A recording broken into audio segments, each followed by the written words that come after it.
MBBS Russia से करना है, ग्रेट। लेकिन एक सवाल जो ऑलमोस्ट हर स्टूडेंट्स के दिमाग में आता है एडमिशन के बाद, फर्स्ट ईयर में एग्जैक्टली क्या पढ़ाया जाता है? क्या इंडिया की तरह एनाटॉमी, फिजियोलॉजी और बायोकेमिस्ट्री होता है, या फिर रशियन लैंग्वेज में ही पढ़ते रहना पड़ता है?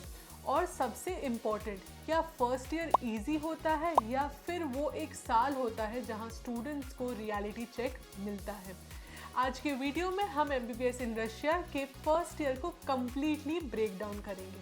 मैं आपको बताऊंगी कौन से सब्जेक्ट्स पढ़ाए जाते हैं, किस सब्जेक्ट को स्टूडेंट सबसे टफ मानते हैं और फर्स्ट ईयर स्टार्ट करने से पहले आपको क्या एक्सपेक्ट करना चाहिए। तो वीडियो को एंड तक ज़रूर देखना और हाँ, उससे पहले सब्सक्राइब करना मत भूलना।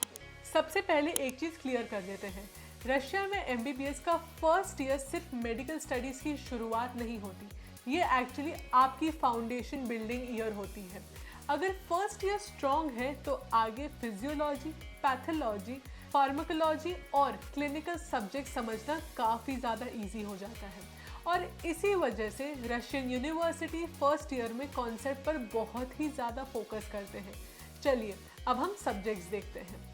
अगर MBBS का किंग सब्जेक्ट कोई है तो वो है एनाटॉमी। और ट्रस्ट मी, फर्स्ट ईयर में एनाटॉमी आपका सबसे ज़्यादा टाइम लेने वाला सब्जेक्ट होने वाला है।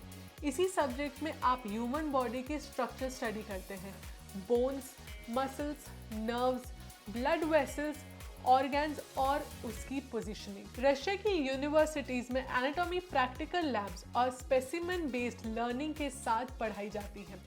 शुरुआत में स्टूडेंट्स को लगता है कि नीट क्रैक कर लिया तो एनाटॉमी भी मैनेज हो जाएगी, लेकिन फर्स्ट इंटरनल एग्जाम के बाद रियलिटी समझ आ जाती है, क्योंकि यहाँ रट्टा नहीं, अंडरस्टैंडिंग और रिटेंशन दोनों चाहिए होता है। हिस्टोलॉजी, एम्ब्रियोलॉजी एंड साइटोलॉजी, नाम सुन के ही थोड़ा डेंजरस लग रहा होगा, लेकिन सिंपल लैंग्वेज में समझते हैं।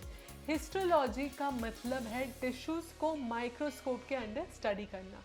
एम्ब्रियोलॉजी में आप सीखते हैं कि ह्यूमन बॉडी कंसेप्शन से बर्थ तक कैसे डेवलप होती है। और साइटोलॉजी सेल्स की स्टडी है।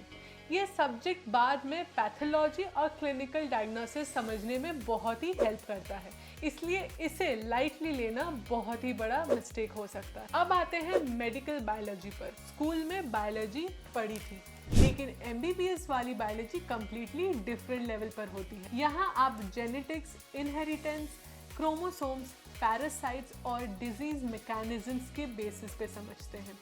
आज के टाइम में जब पर्सनलाइज्ड मेडिसिन और जेनेटिक डिसऑर्डर हेल्थ केयर का इम्पॉर्टेंट पार्ट बन रहे हैं, ये सब्जेक्ट और भी रेलेवेंट हो जाते हैं। अब हम बात करते हैं उस सब्जेक्ट की जिसका नाम सुन के स्टूडेंट्स के एक्सप्रेशन ही चेंज हो जाते हैं, बायोकेमिस्ट्री। अगर एनाटॉमी बॉडी की स्ट्रक्चर है तो बायोकेमिस्ट्री बॉडी के अंदर चलने वाली केमिकल फैक्ट्री है। कार्बोहाइड्रेट्स का metabolism, proteins, lipids, enzymes, vitamins, energy production, सब कुछ यहीं से स्टार्ट होता है। इनिशियली ये सब्जेक्ट बोरिंग लग सकता है, लेकिन सेकेंड और थर्ड ईयर में जाकर स्टूडेंट्स को समझ आता है कि बायोकेमिस्ट्री कितनी ही इम्पोर्टेंट है। फिजियोलॉजी को समझना बहुत ही ज़रूरी है, क्योंकि एनाटॉमी आपको बताता है बॉडी कैसी दिखती है, लेकिन फिजियोलॉजी बताता है बॉडी काम कैसे करती है। हार्ट कैसे पंप करता है, लंग्स कैसे फंक्शन करते हैं, किडनी ब्लड फिल्टर कैसे करती है, नर्वस सिस्टम सिग्नल्स कैसे भेजते हैं, ये सब फिजियोलॉजी में आता है।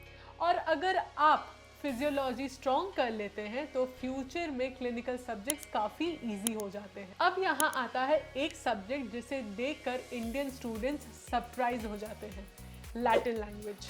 अब आपको लैटिन बोलनी नहीं है, रिलैक्स। मेडिकल टर्मिनोलॉजी का मेजर पोर्शन लैटिन रूट्स पर बेस्ड होता है। डॉक्टर्स जो टेक्निकल टर्म्स यूज़ करते हैं उनका बेस यहीं से आता है, इसलिए यूनिवर्सिटी स्टूडेंट को मेडिकल टर्मिनोलॉजी समझाने के लिए लैटिन भी पढ़ाते हैं। अब आते हैं उस सब्जेक्ट पर जिसके बारे में सबसे ज़्यादा मिथ होते हैं। अब स्टूडेंट सोचते हैं कि इंग्लिश मीडियम MBBS में रशियन पढ़ने की क्या ही ज़रूरत। रीज़न बहुत ही सिंपल है, पेशेंट्स इंग्लिश नहीं बोलते। क्लिनिकल ईयर्स में आपको हॉस्पिटल्स में पेशेंट के साथ इंटरैक्ट करना होगा, हिस्ट्री लेनी होगी, सिम्टम समझना होगा, कम्युनिकेशन भी करनी होगी और इसीलिए फर्स्ट ईयर से रशियन लैंग्वेज की ट्रेनिंग शुरू कर दी जाती है। क्या फर्स्ट ईयर डिफिकल्ट होता है? सच बताऊं तो हाँ, लेकिन सब्जेक्ट की वजह से कम और ट्रांजिशन की वजह से ज़्यादा। नया कंट्री, लैंग्वेज, एजुकेशन सिस्टम और एमबीबीएस का प्रेशर, ये कॉम्बिनेशन इनिशियली चैलेंजिंग लग सकता है, लेकिन ऑलमोस्ट हर स्टूडेंट 2 से 3 महीने में ही अडेप्ट कर लेता है और फिर वही सब्जेक्ट जो पहले उनसे इम्पॉसिबल लगते थे मैनेजेबल लगने लगते हैं। एमबीबीएस इन रशिया के फर्स्ट ईयर में आप mainly anatomy, histology, embryology, medical biology, genetics, biochemistry, psychology, physiology, Latin और रशियन लैंग्वेज जैसे फाउंडेशन सब्जेक्ट्स पढ़ते हैं। और आप याद रखिए, फर्स्ट ईयर का गोल सिर्फ एग्जाम पास करना नहीं होता, स्ट्रॉन्ग मेडिकल फाउंडेशन बिल्ड करना भी होता है, क्योंकि वही फाउंडेशन आपको फ्यूचर में कॉम्पिटेंट डॉक्टर बनाती है। और अगर आप एमबीबीएस इन रशिया के बारे में और वीडियो देखना चाहते हैं, hostel life, first year challenges, university comparison, fees या करियर अपॉर्चुनिटीज, कमेंट सेक्शन में ज़रूर बताना। Thank you so much for watching this video and don't forget to like, subscribe and share our video.